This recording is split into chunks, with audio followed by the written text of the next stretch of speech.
Okay, welcome back. We're still in Matthew chapter 20. We're looking at Jesus' triumphal entry into Jerusalem, which we'll see actually becomes a little bit anticlimactic in one sense. But we jumped over momentarily into Luke's rendition of this account because Luke includes some details that Matthew leaves out. Namely, one of the things was Jesus weeping over Jerusalem and foretelling of Jerusalem's destruction, which is history now. It happened in 70 AD. One thing he said at the end of that foretelling, in verse number 44 of Luke chapter 19, he said, "They will not leave in you one stone upon another, because you didn't recognize the day of your visitation." Well, there is a historical record of the Roman siege of Jerusalem in 70 AD by a guy by the name Josephus, and others, of course, have written the history of all that time. But it's historically a historical fact that there was a rumor that was spread amongst the Roman soldiers that within the mortar of the temple, which was built with these gigantic stones, hewn stones that were just immense, that there was gold hidden within the temple. And so they methodically, stone by stone, dismantled the temple, and not in a nice way either, with their, I assume, battering rams and with ropes and teams of horses, and just pulled one stone after another off, and a lot of it fell down to the valley below. You can actually go to Jerusalem today and see some of that rubble that's been uncovered from that very time. But in fact, Jesus' words came to pass. They destroyed the temple. Not something, you just can't go up the temple and throw a match in there. This is something built out of stone, hewn out of stone. So if you're going to destroy the temple, it's going to take, in that day, a calculated, concerted effort that's going to take probably, I'm assuming, weeks to destroy the temple, looking for that gold. Well, Josephus also tells us that people who escaped from Jerusalem during the siege, when they were caught, they were oftentimes cut open because there was a rumor that they had swallowed gold, that they were going to pass through them once they escaped beyond the enemy lines. And so, boy, the greed that drove the Roman soldiers to do these things. But behind it all was the judgment of God. And Jesus made that very clear. Well, does that kind of thing happen today? Well, has God changed today? Is he still holy? Are there still consequences for sin? Well, absolutely. Can we say definitively that every, kind of tragedy that happens to a city, every earthquake and every plague and every invading army is a direct act of the judgment of God?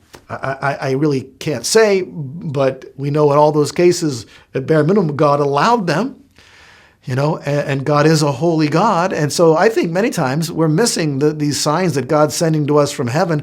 God is sending oftentimes his temporal judgments in order to help people whom he loves and is trying to show mercy towards to escape his eternal judgment.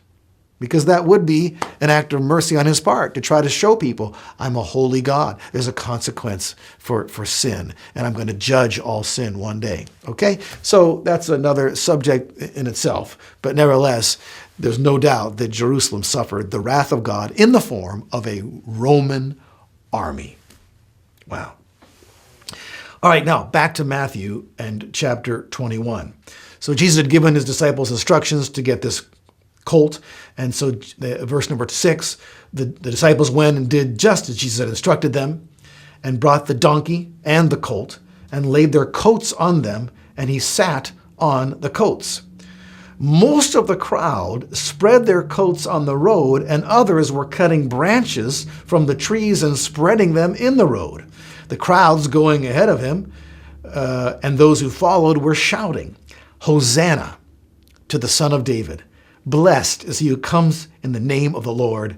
Hosanna in the highest. I think that's a direct quotation from Psalm 118 and has some messianic intimation there because, everybody believed that he was a great prophet at bare minimum. Some of Jesus' closest disciples had figured out that he was the Messiah, and surely there were plenty of rumors floating around that indeed he was the Messiah, and so he was worthy of this kind of honorable treatment by those who believed in him. But not everybody was so happy about it, as we will ultimately read. The religious leaders were frowning on the whole thing. And verse number 10 of Matthew 21, when he had entered Jerusalem, all the city was stirred, saying, "Who is this?" Because they heard the crowds and all the shouting and the uproar. And the crowds were saying, "This is the prophet Jesus from Nazareth in Galilee." So he's clearly identified who he is, where he came from, and what they believe about him. And if Jesus had only been a prophet, and he was a prophet, don't get me wrong, the scripture speaks of him as a prophet and as an apostle and as a teacher and as a shepherd. As a matter of fact, he's everything, every ministry combined into one, but also, of course, the Messiah, the Son of God. If he was only a prophet, he was by far and away the greatest prophet who had ever lived. The depth of his insight and the power of his miracles was unprecedented, okay? And so if people just knew the facts about this guy and not fully understanding who he was, it was enough to get very, very, very excited about. And the scribes and the Pharisees, the religious rulers and so forth there in Jerusalem, they had absolutely no excuse whatsoever not to give Jesus this honorable welcome along with everybody else. Again, based just on the simple facts of what he had done. The quality of those miracles was just, amazing. Okay? All right. Can't wait to talk some more about this. So I'll see you next time.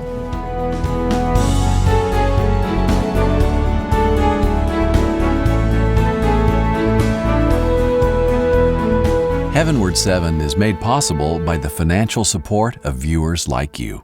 Thank you.